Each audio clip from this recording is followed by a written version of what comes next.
जन जन का कल्याण करने वाले महान पर्व पर्युषण पर्व के चौथे दिन आज जब श्री भगवान का जन्म वाचना महोत्सव संपन्न होगा, सारे देश भर में जगत जननी राज राजेश्वरी माता त्रिशला देवी के द्वारा देखे गए 14 स्वप्नों का अवतरण होगा, उनका बधावना होगा। हम सब लोग संबोधि धाम के पवित्र प्रांगण में बैठकर और यहाँ पर जगत जननी माता त्रिशला द्वारा देखे गए 14 स्वप्नों का भव्य आनंद लेंगे। उससे पहले हम परमात्मा का आह्वान करते हैं। युग की है यही पुकार, फिर से हो महावीर का अवतार। युग की है यही पुकार, फिर से हो महावीर का अवतार। अहिंसा और सत्य धर्म गूंजे घर घर में, आपकी जनवाणी और लोगों को फिर से मिले आपके दिव्य वाणी का पीने को पानी। हम भगवान से यही प्रार्थना करते हैं कि प्रभु, भले ही आपका मोक्ष हो चुका हो, पर आपका दिव्य संदेश लिए हुए ऐसे महापुरुषों का धरती पर अवतरण होता रहे, जो धरती का कल्याण करे, मानव समाज का कल्याण करे, प्राणी मात्र का कल्याण संपन्न करे। भगवान श्री महावीर का जन्म ऐसे युग में हुआ था जब नारी को लोग ककड़ी और भिंडी की तरह बाजार में बेचने लग गए थे। धर्म के नाम पर यज्ञों में लोग पशुओं की बलि देने लग गए थे। आपस में सब लोग शास्त्रार्थ के नाम पर लड़ने और झगड़ने लग गए थे। इस तरह के जातिवाद हावी होते चले गए थे कि लोग इंसान ही इंसान से नफरत करने लग गया था। ऐसे वक्त में चरम तीर्थंकर भगवान श्री महावीर का अवतार लेना, यह उस युग के लिए तो कल्याणकारी और मंगलकारी था ही, आज भी उनके उपदेश और उनके संदेश मानव जाति का कल्याण कर रहे हैं, लोगों का आज भी भला कर रहे हैं। उनकी महान अहिंसा तब भी सार्थक हुई और आज भी सार्थक है। आज अगर दुनिया में जितने लोग भी अहिंसा पूर्वक बोल रहे हैं, अहिंसा पूर्वक अपना खाना खा रहे हैं और अहिंसा पूर्वक अपने व्यापार को कर रहे हैं, तो इन सब के पीछे भगवान महावीर के दिव्य देशनाओं का बहुत बड़ा प्रभाव रहा है। भगवान ने एक गरीब और जरूरतमंद इंसान को भी सुख के डोर मिल सके, इसलिए उन्होंने अपरिग्रह का सिद्धांत दिया और लोग आपस में वैचारिक रूप से लड़ना झगड़ना बंद कर सके, इसलिए भगवान ने अनेकांत का सिद्धांत देकर के और मानव समाज को एक दूसरे के करीब आने के लिए प्रेरित किया। भगवान महावीर कहते हैं कि जब काल चक्र का चतुर्थ अंतिम आरा चल रहा था, तब भगवान महावीर धरती पर अवतरित हुए थे, पर उनके अवतार लेने से पहले कुछ विशिष्ट ऐसी घटनाएं हमारे पवित्र धर्म शास्त्र कल्प सूत्र में कही गई है। नंबर 1 जानकारी ले लीजिए। भगवान श्री महावीर स्वामी को हुए इस समय 2621 वर्ष पूर्व भगवान श्री महावीर का जन्म हुआ था, अर्थात ईसा से 599 वर्ष पूर्व भगवान इस धरती पर अवतरित होकर के आए थे। भगवान श्री महावीर का 5 कल्याणक उत्तरा फाल्गुनी नक्षत्र में संपन्न हुए थे और अंतिम छठा कल्याणक अर्थात उनका निर्वाण कल्याणक हुआ था स्वाति नक्षत्र में। कल्प सूत्र में इस बात का खास तौर पर उल्लेख किया गया है कि अगर कोई भी साधक उत्तरा फाल्गुनी नक्षत्र में बैठकर अपनी साधना करता है तो उसकी साधना अत्यधिक जल्दी संपन्न होती है। कहा गया है कि भगवान श्री महावीर स्वामी चतुर्थ आर्य के अंतिम चरण में धरती पर आए थे।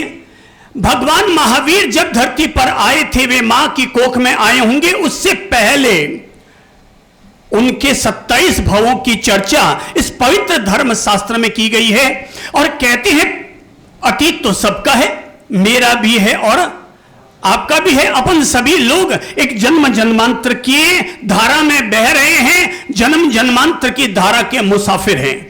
यह मत समझना कि आपका और हमारा यही पहला और अंतिम जन्म है या यहीं पर ही हमारा समापन है। अपन सब लोग एक मुसाफिर हैं, एक राहगीर हैं। पता नहीं किस अज्ञात लोक से अपन आए हैं। यहां कुछ लोग कुछ दिनों के लिए अपन साथ रहकर और फिर किसी अज्ञात लोक के लिए निकल पड़ेंगे। इसीलिए ज्ञानी जनों ने हमें इस बात के लिए प्रेरित किया है कि एक व्यक्ति से, एक वस्तु से, एक मकान से, किसी एक व्यापार से चिपके हुए मत रहो, क्योंकि आज यहां हो और कल कहीं और चले जाओगे। आज कल तक आप लोग, कोई शहर के भीतर सिंहपोल में रहता था और कोई जूना मंडी में रहता था। अब वहां कोई देखने के लिए जाता है क्या? है? सब छोड़ छुड़ा के अपन आ गए। अब हम कहीं और आकर रह गए। अब कहीं और अगर मकान खरीद लोगे तो ये मकान भी छूट जाएगा, कहीं और चले जाओगे। ज्ञानी हमसे कहते हैं जमीन से चिपकर मत रहो। वस्तुएं हमेशा इस्तेमाल करने के लिए होती है और इंसान हमेशा मोहब्बत करने के लिए हुआ करते हैं। गड़बड़ तब होती है जब हम इंसानों का इस्तेमाल करना शुरू कर देते हैं और वस्तुओं से मोहब्बत करनी शुरू कर देते हैं। बस इसी का नाम है मिथ्यात्व। 27 भव, श्री भगवान के 27 भव कहे गए हैं। भव तो अनंत होते हैं, अनगिनत भव होते हैं। यहां जो भव की बात कही है आप ये समझिए, वो मोटे तौर पर कहे मुख्य मुख्य भवों की चर्चा यहां पर की गई है। अब महावीर तीर्थंकर होंगे, इसकी शुरुआत कहां से हो रही है? बड़े मजेदार है। कहते हैं कि जब वो अपने बहुत पहले भव की जहां से शुरुआत की गई है धर्मशास्त्र में, तो केवल ज्ञानी, परम ज्ञानी जिस व्यक्ति के उस पूर्व भव को देख सकते थे, वहां से एक महत्वपूर्ण भव की जन्म की चर्चा की गई है। और कहते हैं कि महावीर अपने 27 भव पूर्व में नए सार नाम के व्यक्ति थे। वे किसी राजा के यहां पर जंगल से लकड़ियों को बीनने का काम करते थे। वे लकड़ियों को बीन रहे थे, सूखी लकड़ियों को काट रहे थे कि इतने में ही नवसार ने देखा कि सामने से कुछ मुनिजन चले आ रहे हैं। उसने लकड़ी काटने का काम बंद किया, कुल्हाड़ी अपनी बगल में रखी और उन मुनिजनों के सामने चल करके गया और उनका अभिवादन किया और कहा, वंदामी गुरुदेव, वंदामी गुरुदेव, वंदामी, आपको वंदन करता हूं भगवान, आपको वंदन करता हूं। मुनिजनों ने कहा, हम लोग इस रास्ते से चले आ रहे हैं पर हम रास्ता भटक चुके हैं। हमें कहीं पर भी इधर उधर जाते हुए पगडंडियां मिल रही है पर कहीं से भी गांव हमें नजर नहीं आ रहा है। ए भाई, अगर तुम हमें कहीं से भी रास्ता अगर दिखाने की व्यवस्था कर दोगे तो तुम्हारी बड़ी मेहरबानी होगी। उसने कहा, गुरुदेव बस मैं एक लकड़ी का गट्ठर भी साथ में ले लेता हूं और अपने नगर की तरफ जा रहा हूं और आपको भी साथ में लेकर के चल पड़ूंगा। पर महाराज जी आप पहले पधारिए, मेरे साथ मेरी धर्म पत्नी ने आहार साथ में दिया हुआ है, आप वो आहार ग्रहण कीजिए। और उसने मुनिजनों को आमंत्रित किया। कहते हैं मुनिजनों के 30 उपवास का पारणा था और वे आहार लेने के लिए ही नगर की और गांव की ओर जा रहे थे और उन्हें जंगल में ही किसी ने अनुरोध कर दिया। अब जंगल में अनुरोध कर दिया तो मुनिजन तो आहार ग्रहण करने के लिए निकले थे। अब वो उसने उनको आहार समर्पण किया। अब अपने साथ जितना लाया हुआ था आहार, उसने वो सारा आहार मुनिजनों के पात्र में समर्पण कर दिया। आनंदित हुआ, आज मेरा सौभाग्य इस भयंकर जंगल में और स्वयं मुनिजन और कहते 30 उपवास का पारणा करते हुए यहां पर आए हैं, पारणा करने के लिए, आहार लेने के लिए आहार समर्पण किया। मुनिजनों ने वहीं पेड़ के नीचे बैठ करके अपने 30 उपवास की पूर्णाहुति की, मासक क्षमण की पूर्णाहुति की और नए सार उन्हें अपने साथ लेकर और नगर की पगडंडी की तरफ बढ़ा, उन्हें रास्ता दिखाया।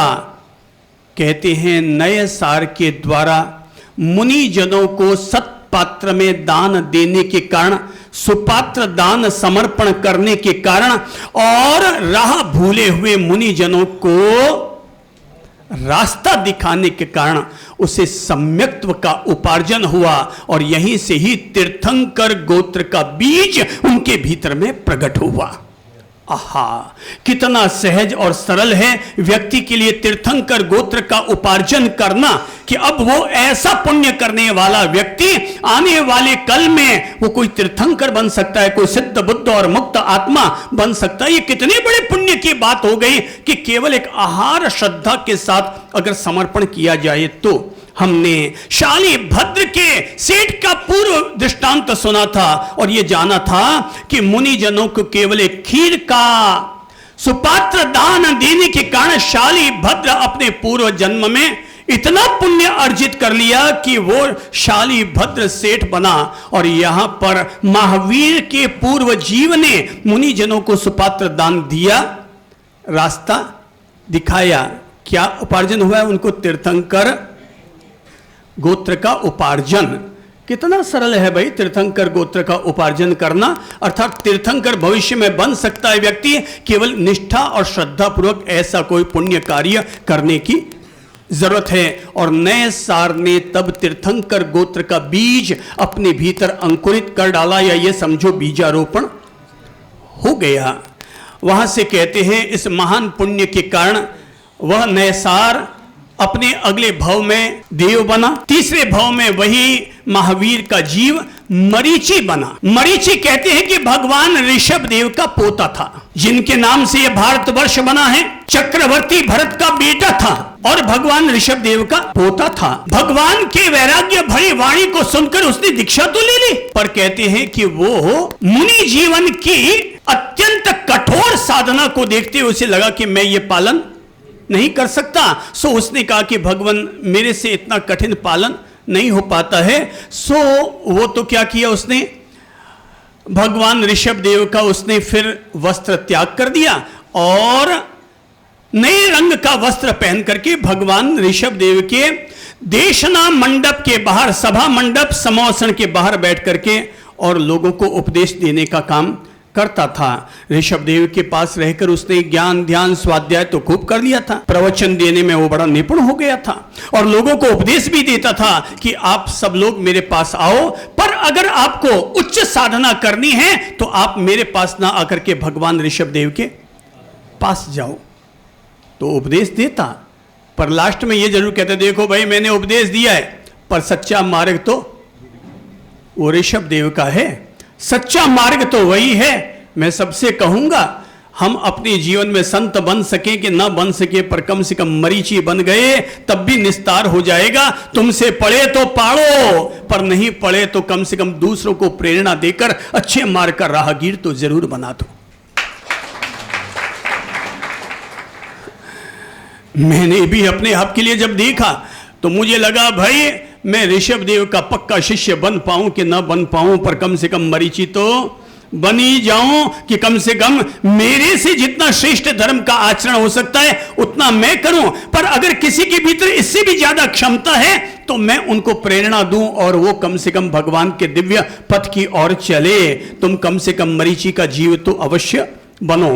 कहते हैं कि मरीचि इस तरह का पुण्य कार्य कर रहा था कि एक दिन चक्रवर्ती भरत भगवान ऋषभ देव की सेवा में पहुंचा और कहने लगा कि भगवान जरा एक बात बताइए कि क्या इस युग में कोई ऐसा जीव भी है जो आने वाले तीर्थंकरों में कोई तीर्थंकर बनेगा, ऐसा कोई जीव भी है?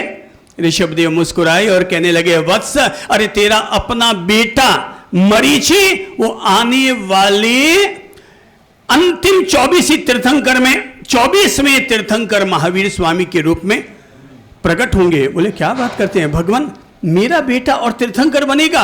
बोले भाई वो केवल तीर्थंकर ही नहीं बनेगा, उसने नए सार के भाव में एक ऐसा पुण्य अर्जित कर लिया है कि वो वासुदेव भी बनेगा, वो आगे जाकर वासुदेव भी बनेगा, चक्रवर्ती भी बनेगा। अरे ये तो बड़ी गजब की बात हो गई, मैं ऐसे व्यक्ति का पिता हूं। अब वो गए मरीचि के पास और जाकर के ये रहस्य उद्घाटन किया। भाई मरीचि, मरीचि, गौरव की बात है, गौरव की बात है, बड़ी गौरव की बात है, मैं तुम्हारा अभिनंदन करता हूं। बोले क्या हुआ पिताश्री, क्या हुआ? बोले भगवान ने कहा है, और भगवान की वाणी तो मिथ्या हो नहीं सकती। भगवान ने कहा है कि तेरा पुत्र मरीचि आने वाले युगों में वो वासुदेव भी बनेगा, वो चक्रवर्ती भी बनेगा, और वो तीर्थंकर भी बनेगा। क्या बात करते हैं, भगवान ने मेरे लिए ऐसा कहा है, हैं? भाई बड़े गजब की बात है। तारीफ, ध्यान रखिएगा, तारीफ आदमी के लिए घातक भी बन सकती है। तारीफ जो हम सुनते हैं ना, हमारी तारीफ, वो हमारे लिए घातक बन सकती है। और कैसे घातक बन सकती है, अब ये उसका उदाहरण लीजिए। कहते हैं कि भगवान ऋषभ देव ने जब उसकी तारीफ की, चक्रवर्ती भरत ने तारीफ की, तो मरीचि के मन में आया, अरे वाह, मैं, थोड़ा दिल पर हाथ रखकर बोलो तो मैं, ये जो मैं है ना, ये बड़ा घातक होता है, बड़ा आदमी को नुकसान पहुंचाता है। और तब उस मरीचि ने कहा कि मैं वासुदेव भी बनूंगा, चक्रवर्ती भी बनूंगा और तीर्थंकर भी बनूंगा। अरे वाह भाई वाह, मेरे जैसा कोई दुनिया में जीव नहीं है, मेरी जैसी कोई दिव्य आत्मा दुनिया में नहीं है। अब वो फूला नहीं समा रहा है, चारों तरफ डांस कर रहा है, नृत्य कर रहा है, अब बोले मेरे जैसा कोई नहीं है, मैं अब सबसे सर्वे सर्वा, मैं मेरे पिता से भी ऊंचा सर्वे सर्वा। आहा, कहते हैं कि व्यक्ति अपने इस अहंकार के कारण कई दफा नीच गोत्र कर्म का बंधन भी कर बैठता है। कई दफा ये नीच कर्म का गोत्र कब बनता है, जब हम किसी बात का अहंकार अपने भीतर पाल लेते हैं। ठीक है, चौथे भाव में वे फिर देव बनते हैं। पांचवां, छठा, सातवां, आठवां, नौवां, 10वां, 11वां, 12वां, 13वां, 14वां, 15 भाव तक वो फिर देव, फिर मनुष्य, देव फिर मनुष्य, और इस तरह से उनके भाव गुजरते हैं। अब विशिष्ट भाव आता है उनका 17वां भाव। कहते हैं उस भाव में वे विश्वभूति के रूप में जन्म लेते हैं।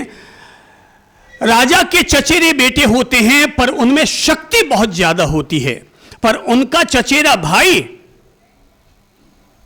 विशाख नंदी, क्या नाम है? विशाख नंदी, और उनका महावीर का पूर्व नाम क्या है? विश्वभूति। क्या नाम है? विश्वभूति। तो चचेरा भाई है विशाख नंदी, तो राजमहल पर कब्जा था विश्वभूति का, राज उद्यान पर भी कब्जा था विश्वभूति का, क्योंकि बड़ा भाई वही था। और विशाख नंदी इस बात को लेकर के मन में बड़ी ईर्ष्या खाता था कि कैसे गोटी फिट करूं और इसे राजमहल से बाहर निकालूं और राजमहल पर मेरा निवास हो जाए। विशाख नंदी अचानक आकर के कहता है राजा से कि राजन, राजन, जंगल में एक बड़े शेर का बड़ा आतंक फैल गया है, अब कुछ ऐसा किया जाए कि उस शेर के आतंक से छुटकारा मिल सके। आप कहें तो मैं चला जाऊं। विश्वभूति ने कहा, विश्वभूति कौन है? महावीर का पूर्व भाव।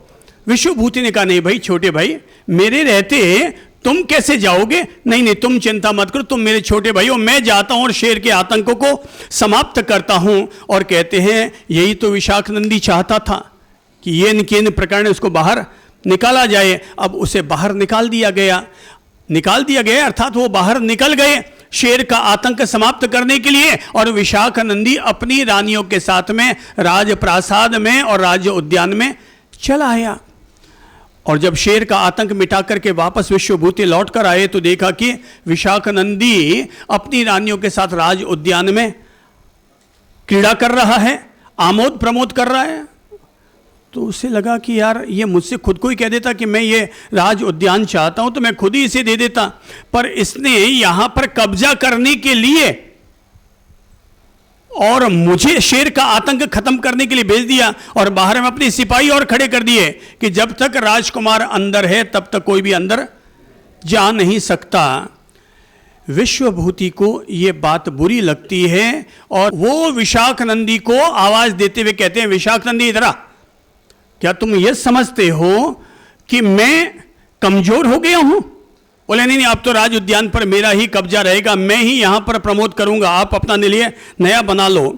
वो पता नहीं क्या ऐसा विवाद होता है इन दोनों के बीच में कि विश्वभूति अपनी मुट्ठी उठाते हैं और कहते हैं कि अगर ये व्यवहार किसी और ने किया हुआ होता तो मैं उसी समय उसका वध कर देता, पर तुम मेरे चचेरे भाई हो इसलिए माफ करता हूं। विशाख नंदी का तो क्या आपने मुझे कमजोर समझ रखा है जो कहते हैं कि मैं तेरा वध कर देता।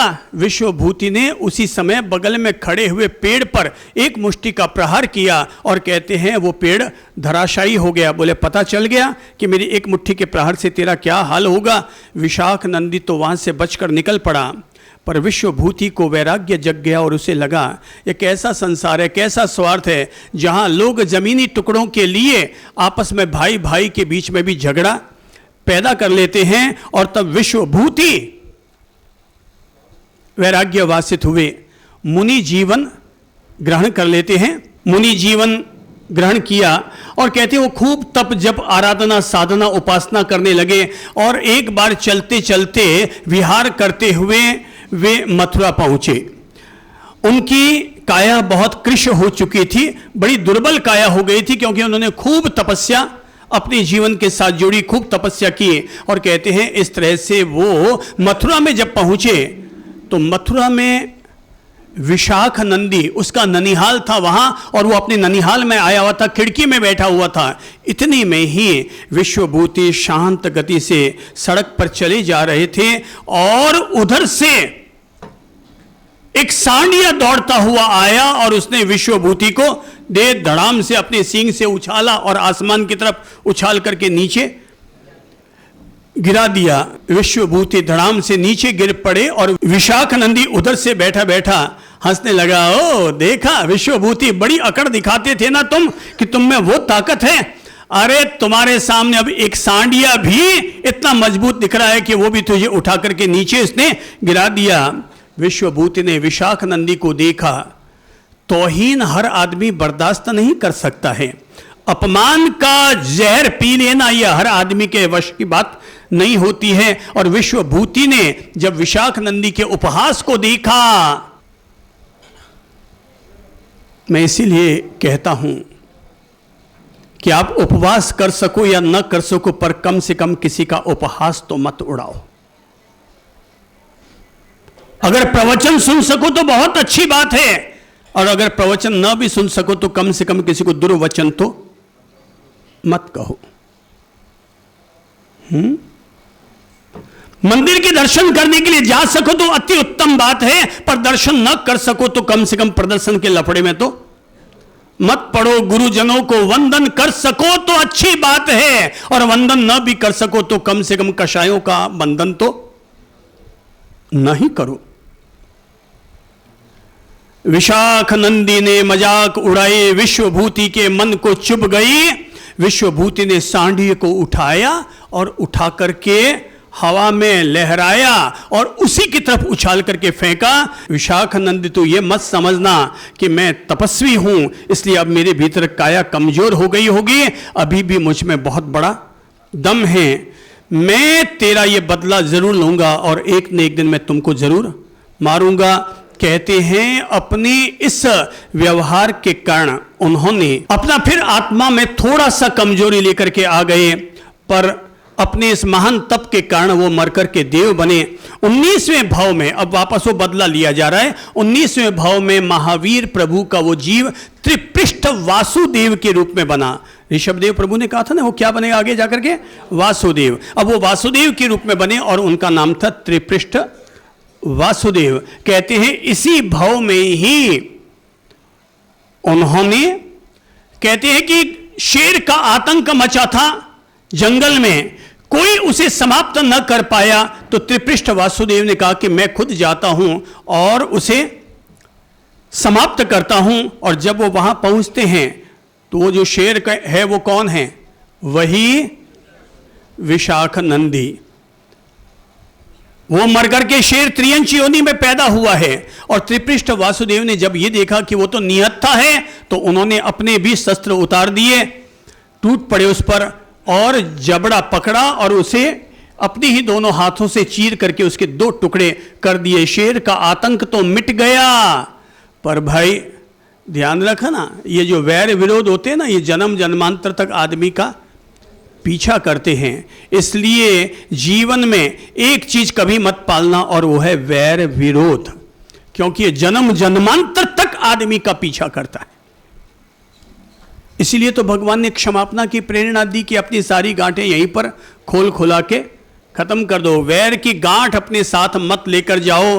गन्ने के सांठे में रस ही रस भरा रहता है, पर गांठ में रस नहीं भरा होता। तो जब भगवान से कहा जाता है कि भगवान बंधन क्या है और मुक्ति क्या है, तो भगवान उस दिन अपने साथ एक रुमाल लेकर गए थे, और रुमाल ले जाकर कहा देखो भाई ये क्या है, ये क्या है? तो बोले रुमाल, कपड़ा बिल्कुल प्लेन है, सीधा है। और तब भगवान ने कपड़े को उठाया और उस कपड़े में एक गांठ लगा दी। क्या लगा दी? एक गांठ। बोले कि पूछा गया भगवान बंधन क्या है? बोले भाई ये है बंधन। और बोले मुक्ति क्या है? इस गांठ को खोल देना, इसका नाम है मुक्ति। क्या है ये? पर्युषण पर्व किस लिए आते हैं? इन गांठों को खोलने के लिए आता है। मैं फिर कहूंगा, पर्युषण पर्व क्या है? एक अवसर है, अवसर। दीपावली एक अवसर है, होली एक अवसर है, पर्युषण पर्व एक अवसर है। और अब हमें क्या करना है? इसका खोलना है। खोलने का तरीका क्या है? मिच्छामि दुक्कडम। खोलने का तरीका, इस गांठ को खोलने का तरीका मिच्छामि दुक्कडम। प्रभु मुझसे कोई गलती हो गई है तो क्षमा कीजिएगा, मैं भी आपको क्षमा करता हूं और आप भी मुझे क्षमा करें। खामी में सव्व जीवे सव्वे जीवा, खमंतु में मित्ति में सव्व भूएसु वैरंग मज्जम नकेण ही। मैं आपको क्षमा करता हूं, आप मुझे भी क्षमा करें। मेरा सबसे मंगल मैत्री भाव है, मेरा किसी से भी वैर विरोध नहीं है। इसी का नाम है पर्युषण पर्व। विशाख, नंदी और विश्वभूति मेर की गांठें बंधी हुई है। और कहते हैं त्रिपृष्ठ वासुदेव एक दफा अपने शय्यागार में बैठे हुए और विदेश से आई हुई संगीत पार्टी का आनंद ले रहे थे, और आनंद लेते हुए उन्होंने अपने शैया रक्षक से कहा कि भाई जब मुझे नींद आने लगे तो संगीत बंद कर देना, देख मेरी कहीं आंख वापस खुल ना जाए। जैसे ही लगे कि मेरी आंख लग गई है, नींद आ गई है, तो नींद आते ही ये डांस वांस बंद कर देना। पहले जमाने लोग डांस इसीलिए देखते थे कि देखते देखते उनको नींद आ जाए। अब वो डांस देखने लग गए। अब नृत्य इतना मनमोहन था, संगीत इतना कानों को लुभाने वाला था कि राजा को तो नींद लग गई, पर शैया रक्षक संगीत बंद करवाना भूल गया। सुबह जैसे 5 बजे आंख खुली राजा की और चौंके, क्योंकि अचानक धम से जोर का संगीत बजा और बजते राजा की आंख खुली। बोले क्या बात है, मुझे नींद आ गई। कितने? बोले 5 बज गए। बोले 5 बज गए, इसने अभी तक संगीत बंद नहीं करवाया। उसने शैया पालक से कहा, त्रिपृष्ठ वासुदेव ने, क्या बात है तुम लोगों ने संगीत बंद नहीं करवाया? बोले भगवान दरअसल क्या हुआ, संगीत इतना कर्ण प्रिय लग रहा था, कानों को इतना रस मिल रहा था कि मैं तो आपकी आज्ञा पालन करना भूल गया। राजाओं का गुस्सा राजाओं के लेवल का होता है, पापा का गुस्सा पापा के लेवल का होता है, और बड़े भाई का गुस्सा बड़े भाई के लेवल का होता है। भाई सांडिये का गुस्सा सांडिये जितना होगा, और गधे का गुस्सा गधे जितना होगा। सांडिया आगे से मारता है और गधेड़ा पीछे से मारता है, मारने का काम दोनों करते हैं। जब गुस्सा आ जाता है तो अब वो गुस्सा आ गया। अब गुस्से में आदमी क्या करता है, ये दुनिया में आज तक कोई इसका मूल्यांकन नहीं कर पाया है कि जब तेज गुस्सा पैदा होता है आदमी को, तो आदमी अब क्या बोलेगा, कैसा शब्द बोलेगा, ये कुछ पता वता नहीं चलता है। और तब महावीर के पूर्व भव में, महावीर का ये जो भव कथा कही जा रही है, आप ये मानकर चलो ये आपकी और मेरी आत्मकथा है। अपन सब लोग इसी तरह से भव भवांतर अपना करते हुए आए हैं। और त्रिपृष्ठ वासुदेव ने तब आदेश दिया कि शैया रक्षक को संगीत बड़ा कर्ण प्रिय लग रहा था, और उसके चलते इसने मेरी आज्ञाओं का उल्लंघन कर डाला। इसके कान में खौलता हुआ शीशा डाल दिया जाए। क्या डाला गया? खौलता हुआ शीशा। अपने 27 पूरे भव में सबसे बड़ी चूक और गलती अगर महावीर के जीव ने की, तो यही सबसे बड़ी उनकी गलती थी, सबसे बड़ी उनकी गलती थी कि उन्होंने अंगरक्षक के कान में क्या डलवाया? खोलता हुआ शीशा। हाँ, अब तक जो जीव मनुष्य, ब्राह्मण, संत, मुनि और देव बनता रहा, वो पहली बार अपने इस क्रूर क्रोध के कारण मर करके नरक में पैदा हुआ। तीर्थंकर का जीव कभी नरक में जाता नहीं है, पर अगर कोई तीर्थंकर भी होगा, पर ऐसा कोई भी व्यक्ति अगर उग्र क्रोध करेगा तो उसको भी नरक में तो जाना ही पड़ेगा। इसलिए जितने लोग क्रोध करने वाले हैं, कितने लोग हैं जिनको गुस्सा आता है? हाथ खड़ा करके बताइए तो। अच्छा, सबने हाथ खड़ा कर दिया, इसका मतलब आप समझ गए अपन लोग मर के कहां जा सकते हैं। अब खुद ही अपना तय कर लो भाई, कहां जा सकते हैं। भगवान ने कभी कहा था, वो मुनि मर करके गुस्से के कारण चंड कौशिक सांप बने थे और महावीर का जीव मर करके नरक में गया। जो भी व्यक्ति तीव्र और उग्र कषायों का अनुबंध करता है, वो व्यक्ति अपनी मनुष्य गति को बाधित कर लेता है और उसके लिए फिर पतन का मार्ग खुलना शुरू हो जाता है। कहते हैं 20वें भव में भगवान महावीर का जीव नरक में गया, 21वें भव में वो शेर के रूप में पैदा हुए, 22वें भव में फिर नरक में गए, 23वें भव में अब चूंकि उन्होंने जन्म जन्मांतर तक साधना की हुई थी, पुण्य कार्य भी किए हुए थे, इसलिए अब वो मर करके वापस चक्रवर्ती बनते हैं और उनका नाम था प्रिय मित्र चक्रवर्ती। वहां से मर करके वो 24वें भव में देव बनते हैं। 25वें भव ये उनके जीवन का एक अति विशिष्ट भव होता है और वो होता है राजा नंदन का भव। तो राजा नंदन के रूप में वो 20 स्थानक तप की आराधना करते हैं। तो तीर्थंकर जो भी बनते हैं वो अपने पूर्व जन्म में 20 स्थानक तप की आराधना अवश्य करते हैं। इसीलिए पूरे धर्म संघ में अनेक माताएं और बहनें 20 स्थानक जी की ओड़ी, 20 स्थानक जी की तपस्या अवश्य करती है, क्योंकि ये वो तप है जो इंसान के भीतर तीर्थंकरत्व का बीज पल्लवित करता है। मेरी माँ ने भी मुझे करवा दिया, बोले बेटा कर ले 20 स्थानक तप कर ले। मैंने कहा माताजी मैं तो देखिए ध्यान मार्गी और ज्ञान मार्गी व्यक्ति हूँ, मुझे तो अब मेडिटेशन करना है। बोले 4 घंटा बैठना है, मैं आराम से बैठ जाऊंगा, ये तप वप मेरे से इतना होता नहीं है। बोले नहीं बेटा तुम्हें मेरी कसम, तुम्हें करना ही पड़ेगा। माँ ने मेरी कसम दिला दी तो मैं कहा ठीक है माताजी आपकी इच्छा तो कर लेता हूँ, पर ये 20 स्थानक तप जो किया जाता है वो किया जाता ही इसीलिए ताकि व्यक्ति के लिए तीर्थंकर बनने की संभावना पूरी पूरी बन जाए। हर व्यक्ति भाव रखो कि जब भी मेरे लिए योग बैठेगा मैं 20 स्थानक तप की आराधना अवश्य करूंगा। 26वें भव में वे देव बनते हैं और 27वां भव है स्वयं वर्धमान महावीर का भव। इस तरह से 26 भव पूरे हुए। 27वें भव में अब हम श्री भगवान महावीर के उस मूल जन्म की तरफ बढ़ते हैं। उस तरफ बढ़े उससे पहले 2 लाइन गुनगुनाते हैं। जय बोलो महावीर स्वामी की, जय बोलो महावीर। घट घट के अंतरयामी की हो घट, जय बोलो महावीर स्वामी की हो जय। जो पाप मिटाने आया था, जो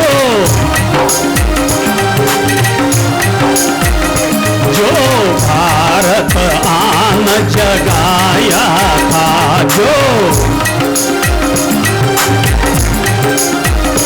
उस त्रिशला नंदन ज्ञानी, उस त्रिशला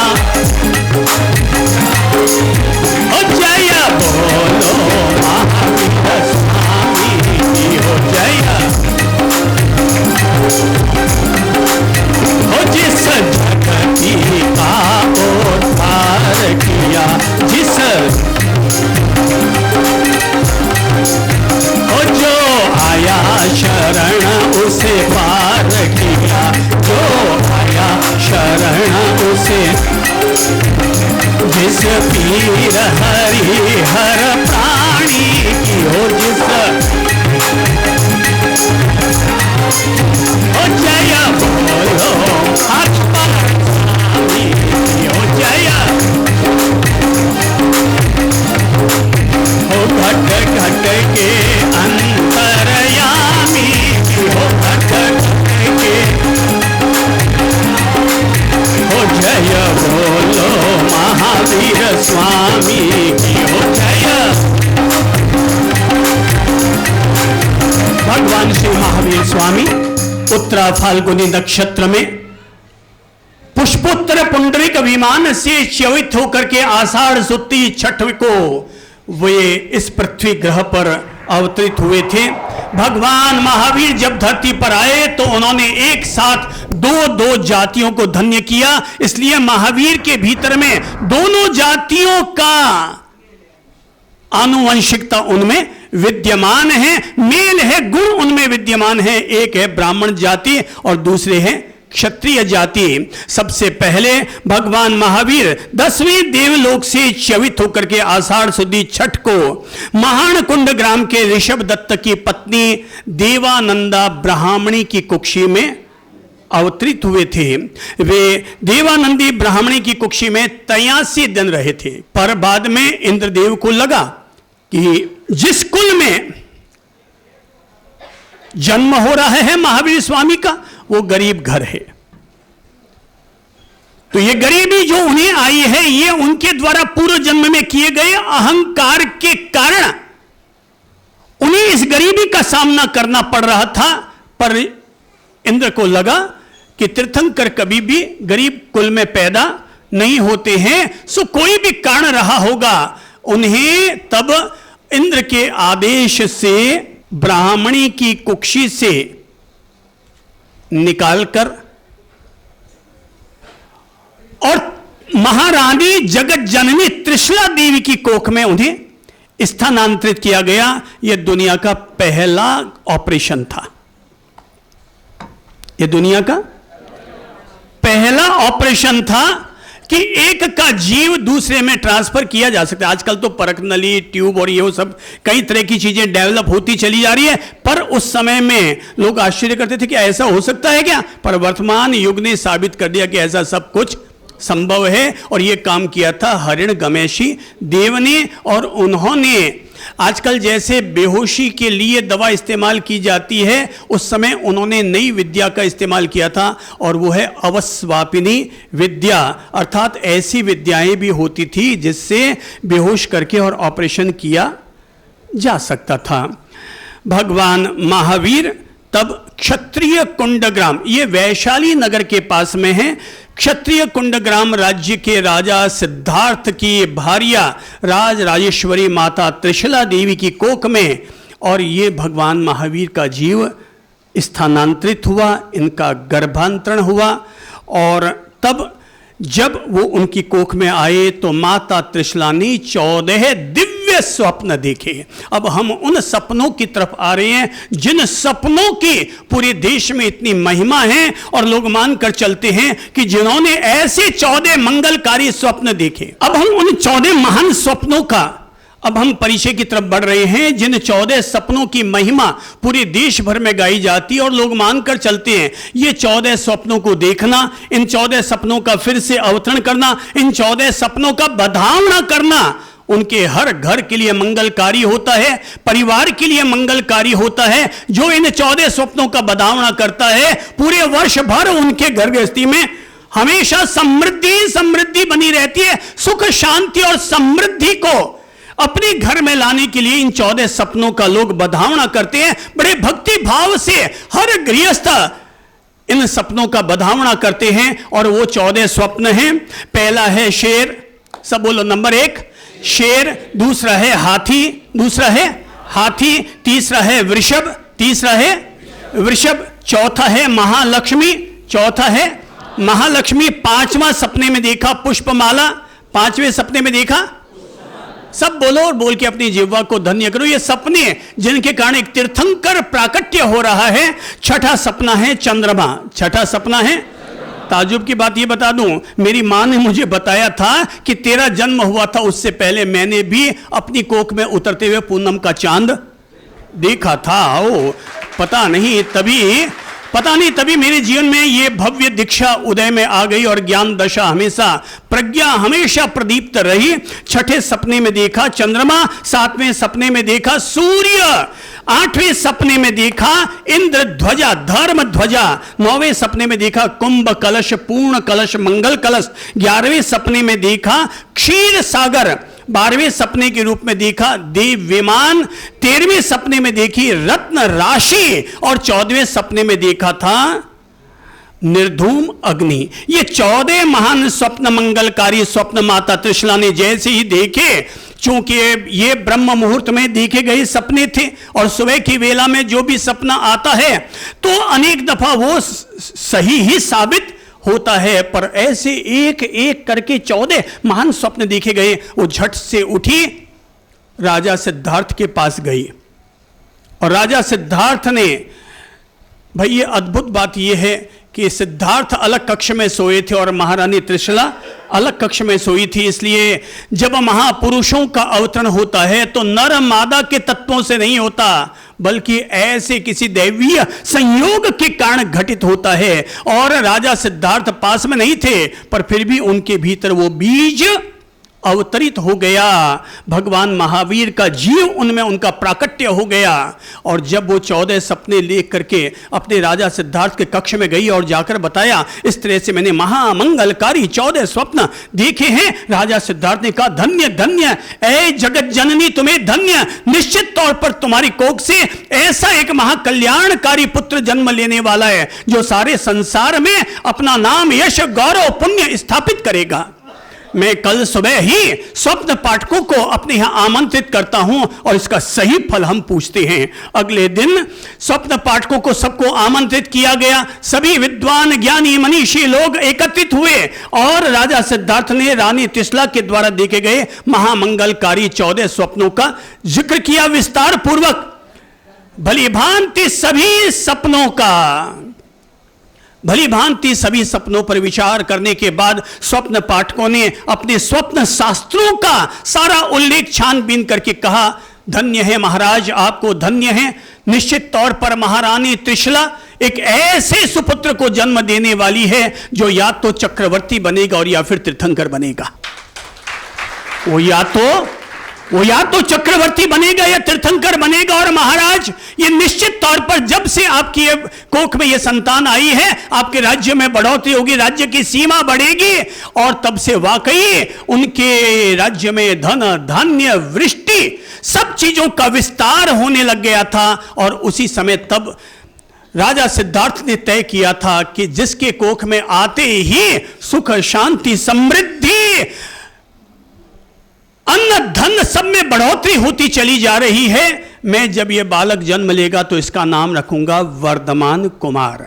वर्धमान यानी बढ़ाने वाला, कि जिसकी कोख में आते क्या हुआ, सब कुछ बढ़ने लग गया था। तो वर्धमान नाम निर्धारित किया वर्धमान कुमार के रूप में। आगे चल करके कोख में, माता की कोख में संतान आगे बढ़ने लगी। कोई भी संतान 9 महीने 7.5 दिन जब पूरे होते हैं तब कहते हैं वो बच्चा अंदर में पूरा परिपक्व हो चुका है। पर ठीक उससे कुछ दिन पहले ही महावीर के जीव ने सोचा कि मैं अंदर अटखेलियां कर रहा हूं, कहीं मेरे ऐसा कुछ करने से माता को तकलीफ तो नहीं हो रही है। सो उन्होंने हिलना डुलना बंद कर दिया। भाई तीर्थंकर की ताकत थी, सो अंदर में हिलना डुलना बंद कर दिया। अब त्रिशला के लिए तो ये लेने देने का काम हो गया। भाई अरे क्या बात है, मेरा गर्भ कहीं मर गया है, कहीं गिर गया है, या उसकी सांस अटक गई है, क्या हो गया, अंदर में हिलना डुलना सब कुछ बंद हो गया। मां गमगीन हो उठी, चारों तरफ पूजा पाठ, आराधना, उपासना होने लगी कि माता रानी त्रिशला की कोख में रहने वाली संतान सुरक्षित रहे। इसलिए चारों तरफ पूजा पाठ, आराधना होने लगी। लोग मंगल गीत गाने लगे कि किसी भी तरह से हमारी माता की त्रिशला रानी की संतान जीवित रहे। महावीर के जीव को लगा कि भाई ये क्या हुआ, मैंने तो कुछ सोचा और यहां पर कुछ हो गया। होता है ऐसा, आदमी कुछ सोचता और अगले वाला उसको किसी और अर्थ में ही ले लेता है। इसीलिए कहा करता हूं भाई, सारा निर्णय अपने हिसाब से मत करो, सामने वाले के भी भावों को देखो। इसीलिए तो अनेकांत आया, तेरी बात में भी दम और अगले की बात में भी दम। दम मारो दम मिट जाए गम, तो अगले की बात में भी हो सकता है दम। इसीलिए कहते हैं हमेशा भी का इस्तेमाल करो, कभी भी ही का इस्तेमाल मत करो। किसका इस्तेमाल मत करो? इस्तेमाल किसका नहीं करना? ही। मेरी बात ही ठीक है, मैं ही सच्चा हूं। ही के बजाय क्या बोलो? भी। मेरी बात भी सच्ची हो सकती है, मेरी बात में भी दम हो सकता है, और तेरी बात में भी दम हो सकता है। भगवान महावीर के जीव ने तो सोचा था कि मैं तकलीफ न दूं मां को, पर मां तो अंदर से उतावली बावड़ी हो गया। रे क्या हुआ क्या हुआ?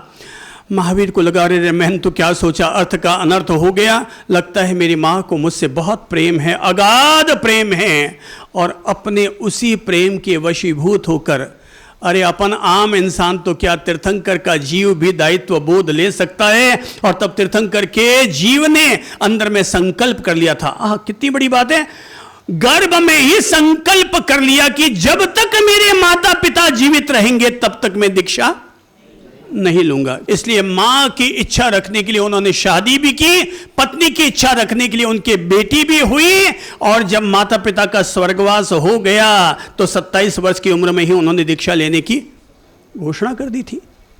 और 30 वर्ष की उम्र में वो निकल ही पड़े थे 2 साल अपने भाई का मान रखने के लिए। फिर वो गृहस्थ में रहे थे। जो भी बात थी, पर अंदर में जैसे वो जीव हिला, गर्भ अंदर से थोड़ा हिला, हलचल बढ़ी, और हलचल बढ़ी, उन्होंने झट से एक पांव अंदर में, जैसे आप टंकारा बजाते ना, वैसे उन्होंने अंदर में मां के पेट में एक टंकारा बजा दिया। और मां को लगा यार मैं फालतू ही अमंगलकारी बातें सोच रही थी, जबकि मेरा गर्भ तो सुरक्षित है।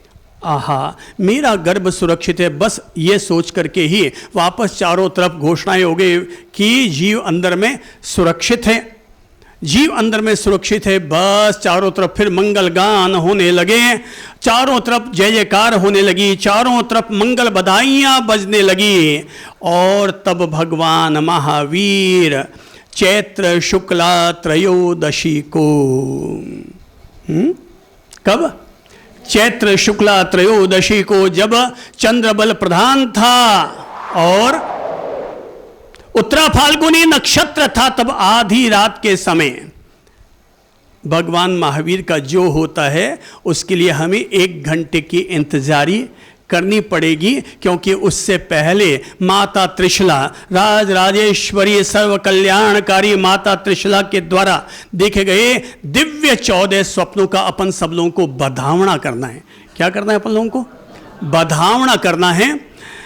और यह बधावना जैसी कि पूरे धर्म संघ में जो व्यवस्थाएं रही है वो पूरे देश भर में लागू है। आप जानकर ताज्जुब करेंगे, कल एक छोटा सा गांव दावणगिरी, अभी 2 साल पहले हम वहां पर गए थे, दावणगिरी, ये कर्नाटक में, हुबली के पास दावणगिरी, वहां पर पालना जी का चढ़ावा, अनेक समाजों में पहले दिन बोल दिया जाता है पालना जी का चढ़ावा, तो पालना जी का चढ़ावा वहां पर 30,31,000 मण का चढ़ावा गया। कितना? 30,31,000 मण का चढ़ावा गया, और 1 मण 5 रुपए का, यानी कि 1.5 करोड़ से भी ऊपर का चढ़ावा केवल पालना जी का झूलना झुलाने का कल वहां पर चढ़ावा हुआ। मैं ये बता रहा हूं, राशि कहने का उद्देश्य केवल इतना सा है कि देश भर में इस चीज को इतना महत्व दिया जाता है और ये बधावना माना जाता है। मैंने कल कहा था ना कि जो भी ये पालना झुलाता है, मैंने अनेक बार ऐसा अनुभव किया है कि उनके घर में अगर संतान नहीं थी तो उनके घर में संतान होती हुई देखी गई है। ये पालना जी का चमत्कार है, ये पालना जी का चमत्कार है ये, और ये हमने अनेक बार ऐसा अनुभव किया है। आओ आप और हम सभी लोग मिलकर के अब इन 14 सपना जी का बधावना करते हैं।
वैसे ही उल्लास हमको अपने भावों में लाना है और आज तीर्थंकर भगवान का जन्म महोत्सव मनाना है।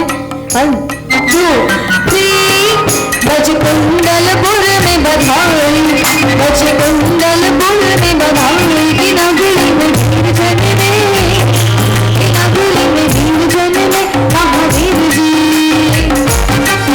ये बात रुक में चालू के साथ खाना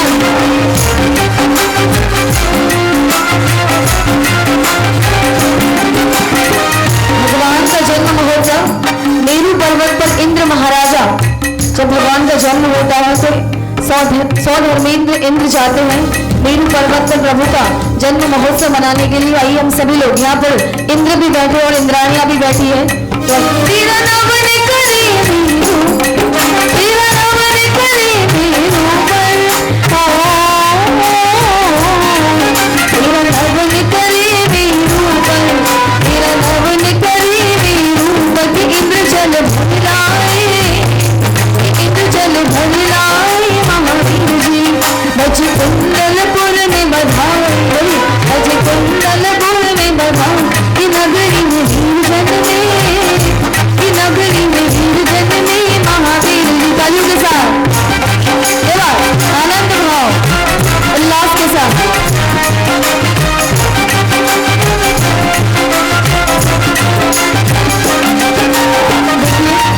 आज कोई न कोई एक परिवार प्रभु को झुलाने का महान लाभ लेगा, लेकिन उससे पहले हम देवी देवता बन के प्रभु को झुलाते हैं। तुझे देवियां झुलाई पलना, तुझे देवियां झुलाई पलना, तुझे देवियां झुलाई पलना, तुझे देवियां झुलाई पलना, कि मन में मगन होके, कि मन में मगन होके महावीर जी।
भगवान महावीर के पिता सिद्धार्थ और माता तृष्णा बनेगी और कैसे प्रभु का ये जन्म महोत्सव मनाया जाएगा।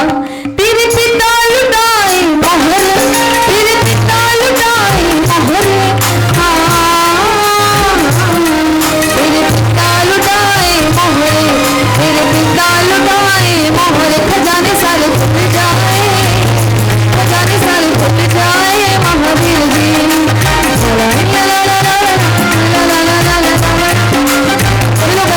बज कुंडलपुर में बधाई, बज कुंडलपुर में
महान धर्मशास्त्र कल्पसूत्र जी में भगवान श्री की जन्म वाचना का विशेष रूप से उल्लेख है।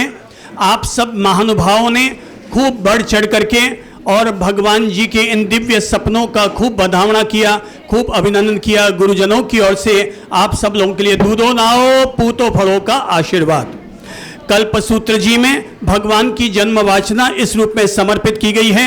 चैत्र शुक्ला त्रयोदशी को जब चंद्र बल प्रधान था, उत्तरा फाल्गुनी नक्षत्र था, तब आधी रात को भारत के राजा सिद्धार्थ की भार्या जगत जननी राज राजेश्वरी त्रिशला माता ने चरम तीर्थंकर अहिंसा के अवतार भगवान श्री महावीर को जन्म दिया। भगवान का जन्म सबके लिए मंगलकारी हो, कल्याणकारी हो, सुख सौभाग्य समृद्धि देने वाला हो, सुख सौभाग्य समृद्धि देने वाला हो, सुख सौभाग्य समृद्धि देने वाला हो। भगवान महावीर का जन्मदिन मुबारक हो, मुबारक हो, मुबारक हो, मुबारक हो।